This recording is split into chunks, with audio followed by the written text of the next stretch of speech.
எனக்கு எனக்கு இந்த வீட்டுக்கு நான் நிறைய தரம் வந்திருக்கிறேன்.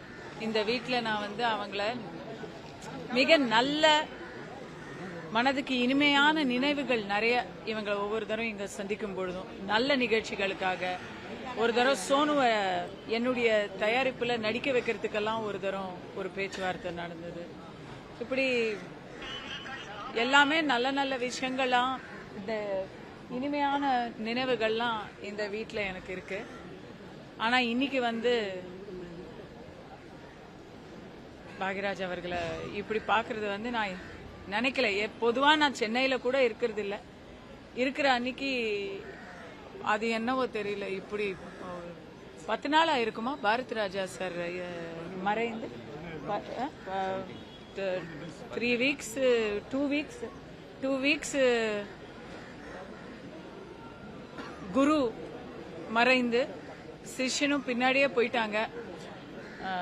எனக்கு என்ன தோணுதுன்னா, நமக்கெல்லாம் பெரிய இழப்பு தானே, தமிழ் சினிமாவுக்கு மட்டும் இல்ல இந்திய சினிமாவுக்கு. ஏன்னா அமிதாப் பச்சனையே வந்து பெரிய ஹிட் கொடுத்த இயக்குனர் பாக்யராஜ் அவர்கள், ஸ்கிரீன் பிளே கிங்கு.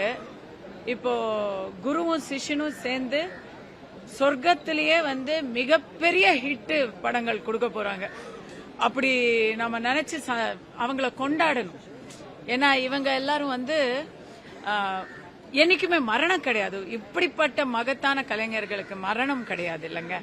அவங்க இங்கேந்து கிளம்பிட்டாங்க. ஆனா அவங்களுடைய நினைவுகளும் அவங்களுடைய படைப்புகளும் நம்ம கூடவே தானே இருக்கும். என் மகள், அவளுக்கு ஜஸ்ட் 20 இயர்ஸ் ஆகுது. என் மகள் அவ வந்து மேலை நாட்டிலேயே பிறந்து அமெரிக்காலேயே வளர்ற அவளுக்கு கூட தூரல் நின்னு போச்சும் இன்று போய் நாளை வாவும் வந்து அடிக்கடி அவ பார்த்து சந்தோஷப்படுற ஒரு விஷயம். தமிழுக்கு ஒரு தொப்புள் கொடியா அவங்க வந்து பாக்குற படங்கள்ல பாக்யராஜ் சார் படங்களும் வந்து இருக்கு. அப்படிங்கறத ஒரு தமிழச்சியா நான் வந்து சந்தோஷமா சொல்லிக்கிறேன்.